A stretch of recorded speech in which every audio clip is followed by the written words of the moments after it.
Hey, we're Alec and Cindy, and we've decided to move from a life of living in a regular sticks and bricks house to moving full-time in our RV. And we'd like to invite you along to share in the journey.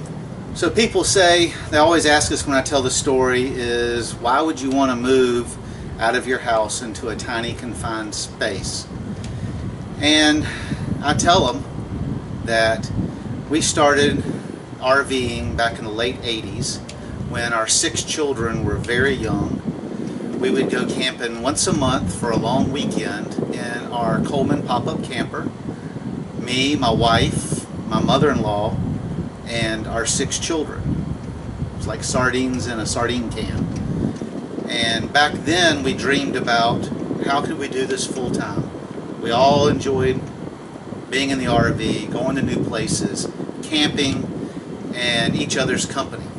Well, with 6 young children back in the late 80s, early 90s, it was too hard and too difficult to try to figure out how to support a family like that on the road in the type of rig and vehicle you would need to transport that large of a group.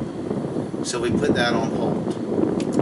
And then Cindy's grandmother became ill, and we spent how many years taking care of her? Many years taking care of her. And then Cindy's mother moved in with us, and she lived with us for 8.5 years. And unfortunately she has passed, and then I got to retire from my job, and our baby is 17, getting ready to graduate high school, and we decided to revisit the adventure. And after talking with our kids, who not all are happy, don't agree at all, right, we decided to make the transition. Well, we started looking into making the transition about a year ago, and we went out RV shopping and bought a Class C motorhome, which we thought would be perfect for the job. After a few extended trips, we started to question whether or not the Class C was big enough for us or could carry what we needed to carry. Thank goodness Love Travel Center took care of that problem for us. Caught it on fire while they were filling up our propane. That's a whole nother story. And we went to an RV show, and we really wanted a Tiffin or a Newmar, but decided we didn't have Tiffin or Newmar money, and found this Coachman Murata, which we think is a very, very good coach, and it's a lot of coach for what we could afford. Alright, well, we had to relocate inside. Just like life, RV camping is full of changes. Started pouring down rain while we were shooting outside and had to move inside. So we're at the dinette here. You can control a lot of things, but the weather is not one of them. That's true.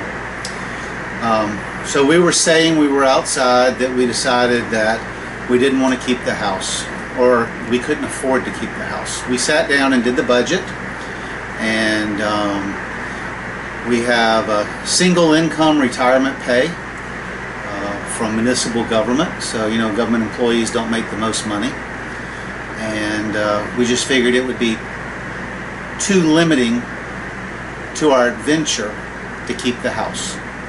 And we talked about the house is too big, and we don't think that we would want to move back there. So we've started the process of getting the house ready for sale. We live in rural South Carolina, so it'll probably take a while to sell a house that big. We hope to get it on the market in the next 2 to 3 months. And with that many acres, it'll take a certain type of person to buy it. Take somebody with a big lawnmower. And so horses. Or horses.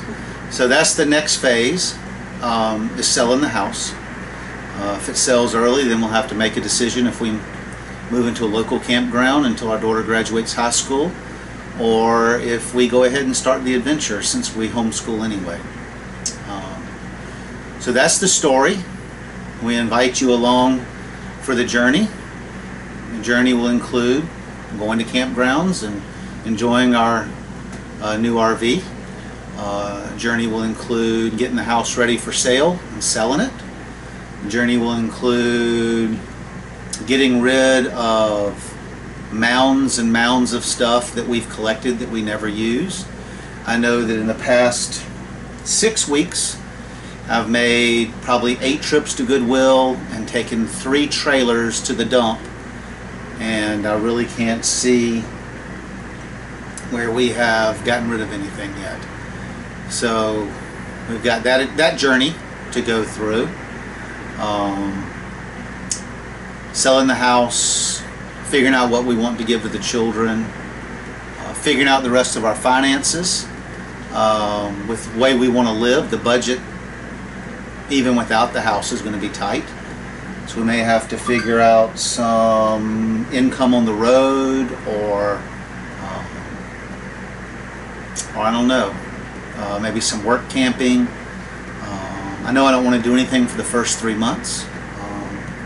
You can come along for us deciding where we want to set up residency. If we want to keep it here in South Carolina, it has a very high tax base, or somewhere like South Dakota or Texas or Florida, which is a little friendlier with the tax base. I know that I just paid the taxes on the RV last week. We've had it for about 6 months, and just taxes for 1 year was $2,910, which if you divide that by 12, that's a lot that comes out of my monthly retirement check. But it was originally $4,000. Yeah, and we were able to, somehow or another, South Carolina believed that we should pay $40,000, a value of $40,000 more than the original list price for the motorhome. So we took it up to the dealership where we bought the motorhome, Adventure Motorhomes up in Greer, South Carolina, and got them to do a written appraisal. We submitted that appraisal to the tax office, and we were able to save right at $2,000 on taxes. So the adventure's just beginning. We ask you to please join us. Hopefully it will be informative and somewhat entertaining. I ask you to like the video if you like it, to subscribe to join the journey, and to comment, especially if you've been through this process that we're just starting, to give us some helpful hints. But come on and join the journey. We welcome you along. Comments and questions are requested. Thank you. Have a good day.